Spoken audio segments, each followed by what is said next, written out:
네, 안녕하십니까. 무엇이든 물어보셔입니다.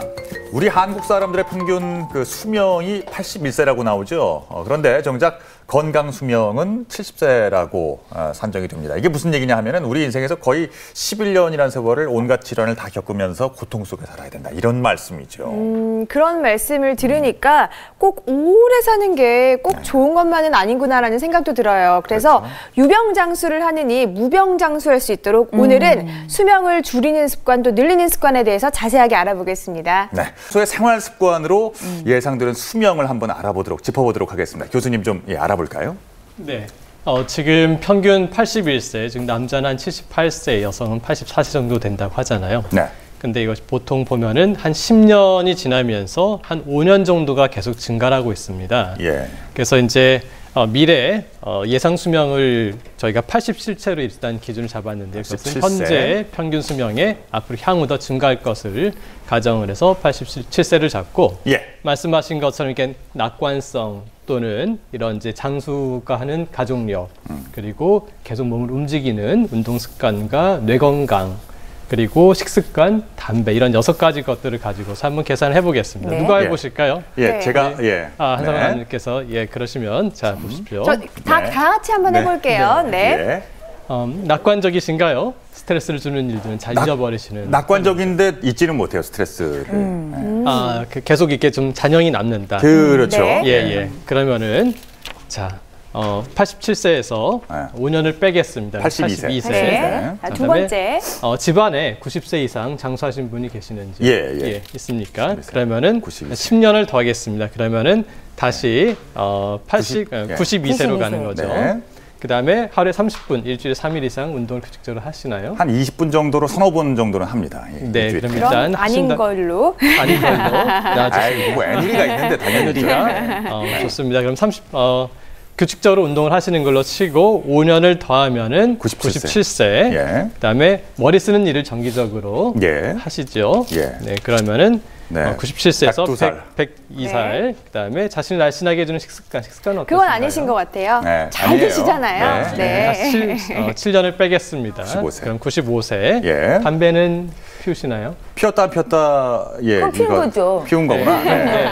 그러면 피우신다면 빼기 5년에서 약 90세로 나오게 되겠습니다. 90세. 빨리 눈에 띄는 게 콩을 많이 드시던데요. 이 장수의 비결과도 관계가 있을까요? 네, 콩은 10대 슈퍼푸드 중에 하나로 불릴 만큼 굉장히 그 식물성 단백질이 풍부하고 또 칼슘 같은 미네랄 무엇보다도 이 그 여성형 식물성 여성형 호르몬이 많기 때문에 특히 여성들한테 좋은데요. 저분들의 식습관을 보면은 동물성 단백질 대신에 콩을 항상 밥에다 섞거나 콩을 이렇게 두유랑 함께 먹으면서 식물성 단백질들을 충분히 섭취하는 식습관을 볼 수가 있습니다. 네. 특히나 우리나라 같은 경우는 콩을 가장 건강하게 먹는 식문화가 발달되어 있는데 이렇게 된장이나 간장 같이 콩을 발효시키거나 또는 두부를 만들어 가지고 콩의 흡수율을 높이는 것이죠. 하지만 어떤 그 음식이 좋다고 해서 너무 과량을 먹게 되면은 또 지나칠 수가 있으니까 특히 남성분들 같은 경우는 너무 지나치게 먹지 않도록 하시는 것도 좋겠습니다. 네. 자, 계속해서 다음 퀴즈 풀어보겠습니다. 퀴즈 두 번째 퀴즈입니다. 땡땡땡땡 네 글자입니다. 이것이 건강을 해친다. 네, 바로 반찬 투정. 자, 보겠습니다. 진수성찬이 너무 잘 드시면은 이건 너무 의외인데요. 그러니까요. 우리나라는 전통적으로 보양에 대한 개념이 있는데요. 네. 최근 이 현대인들은 굉장히 그 과식을 하고 열량을 많이 먹기 때문에 여러 가지 연구 결과를 봤을 때 소식하고 저열량으로 먹는 식습관이 장수에 분명 도움이 되겠습니다.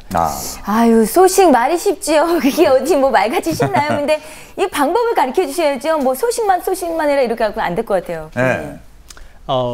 일단 이제 제가 실천하는 방법을 가르쳐 드리면 저는 제 밥그릇이 초등학교 4학년 제 아들 밥그릇만 합니다. 그거 조금 드세요? 밥그릇을 작은 거를 쓰는 게 좋겠고요. 네.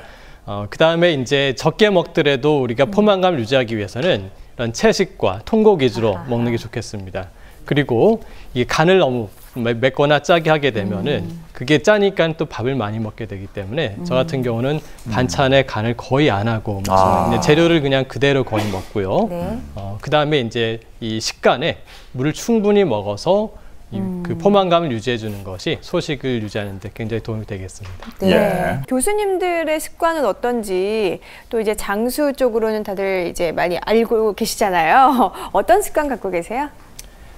일단은 좋은 습관을 저희가 이제 드리기 위해서는 나쁜 습관을 이제 버려야 되는데 나쁜 습관을 버리는 쪽으로만 너무 집착하기보다는 저희가 지금처럼 이제 인스턴트 가공식품을 먹는 거를 줄이고 특히 탄산음료, 배달음식 같은 것들을 줄이면서 좋은 음식과 규칙적인 운동을 통해서 컨디션이 회복되어서 정말 상쾌한 그 느낌을 회복해 보았을 때 그것이 이제 우리 몸이 정말 안 좋은 것들을 스스로 거부할 수 있도록 이제 서서히 변해 나갈 수가 있는 네, 겁니다. 교수님은 햄이랑 탄산음료 안 드시나요? 예, 전 전혀 안 먹습니다. 아, 네. 예. 80님, 하루에 15분씩 낮잠 자는 습관이 장수에 도움이 되겠죠? 네. 처칠이 낮잠을 매일 잤다고 해요. 그래서 90살이 넘게 살았죠? 15분은 너무 짧은 것 같은데요. 네, 한 30분 정도로. 네, 어떻게 보십니까?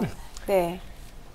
네, 그 전체적인 수면이 한 7시간, 8시간 정도가 충분하다고 하는데 대체적으로 현대인들이 지금 숙면을 못 취하고 수면 시간이 짧은 경향들이 있습니다. 그래서 낮에 너무나 많은 시간을 낮잠을 자는 것은 전체적인 이 수면 각성 리듬에 방해를 줄 수가 있기 때문에 안 좋겠지만 한 15분에서 20분 정도 짧게 충분히 이완하고 휴식을 취하는 것은 피로 회복에 도움이 많이 될 것 같습니다. 네. 자, 장수와는 상관이 없지만 좀 네. 몸을 회복시키는 데 도움된다고 하셨고요. 흔들고 계시잖아요, 지금. 네, 어떤 질문이세요? 요즘 신해철 씨 사고도 있고 네. 병원 가기가 너무 무섭습니다. 의사 선생님들이 아프실 때는 병원을 어떤 기준으로 선택하시는지 궁금합니다. 예, 제 기준을 좀 말씀드리면요. 저는 일단 약이나 수술보다는 자연스럽고 좀 더 생태적인 그런 치료를 선호하는 분들에게 저나 제 가족의 문제를 이제 의뢰를 드립니다. 예를 들어서 저희 초등학교 4학년 아들이 부종교합이 있어가지고 제가 재직하는 대학병원에 갔었는데 그냥 놔두고 나중에 더 커가지고 아예 상하하악을 다 이렇게 수술로 교정하자고 얘기를 하시더라고요. 근데 이건 굉장히 그 출혈도 심하고 호흡곤란도 있고 여러 가지 부작용이 있을 수가 있는 위험한 수술이기 때문에 네. 제가 잘 알고 계시는 이게 교정을 전문으로 하시는 분께 가서 조금씩 늘려주는 지금 교정 치료를 받으면서 많이 회복이 되고 있습니다. 이와 같이 어떤 공격적인 치료보다는 조금 더 늦더라도 자연스러운 방식대로 하는 치료, 그런 의사 선생님을 저는 선호하고 있습니다. 네. 네. 그리고 또 친절하게 오랫동안 상담해 주시는 선생님이 좋은 선생님이시죠? 예, 상담도 중요하고요. 자신의 치료가 정확하게 이 환자에게 적용되는지, 또 어떨 경우엔 약을 써야 되고 어떨 경우엔 쓰지 말아야 될지, 그리고 치료했을 때 합병증은 어떤 것인지를 정확하게 설명해 주실 수 있는 그런 선생님을 선호를 하고 있고요. 그런 분을 만나시기 바랍니다. 네, 좀 땡땡땡이 과하게 늘면 오히려 늙는다. 예, 뭘것 오히려가 같아요? 없으면 주름살 뭐 이런 걸 텐데 오히려라고 그러니까 들어가니까 좋은 거예요, 이거는. 뭔가 그러면. 좋은 거네요. 네. 자, 정답 보세요. 보겠습니다. 자, 이겁니다. 운동을 지나치게 하면 늙는군요. 네, 갑자기 운동량을 증가시키면 저럴 수가 있는데요. 왜냐면은 우리가 신체 활동이 증가하고 운동량이 증가를 하면 활성산소도 같이 많이 생성이 됩니다. 근데 그 활성산소가 생성되는 것을 우리가 제거할 수 있는 항산화 능력이 있어야 되는데 그것이 적응할 수 있는 시간이 필요하죠. 근데 갑작스럽게 운동량을 증가시켜주게 되면은 과다한 활성산소로 인해서 이 피부가 노화된다든지 탈모가 생긴다든지 하는 그런 부작용을 경험하실 수가 있습니다. 네. 매운 닭발을 좋아하는데 매운 음식이 유산균을 죽이나요? 이거 궁금한데요. 네. 제가 답변을 해드릴까요? 네, 매운 음식이 유산균을 죽이지는 않을 걸로 보여집니다. 우리가 이제 미생물에 관련된 이 생산은 대개 항생제나 아니면 항암제, 방사선 이렇게 강력한 약물 치료를 했을 때 장에 있는 여러 가지 유익한 균들이 사멸이 될 수가 있는데 매운 음식 같은 경우는 위점막을 자극해서 위산 분비를 저하시키는 그런 작용이 있겠지만 그것이 대장에서 살아가는 유산균까지 영향을 미친다고 보기는 어려울 것 같습니다. 네. 이렇게 수명을 늘리는 습관과 줄이는 습관에 대해서 알아보았습니다. 끝으로 당부 말씀 부탁드리겠습니다. 예, 생활 속에서 유해 화학 물질을 멀리하고 가공식품의 섭취를 최소화하면서 항상 명상과 심호흡을 통해서 생체 리듬을 안정시키고 마음을 잘 다스리는 것이 장수에 큰 도움이 되겠습니다. 네.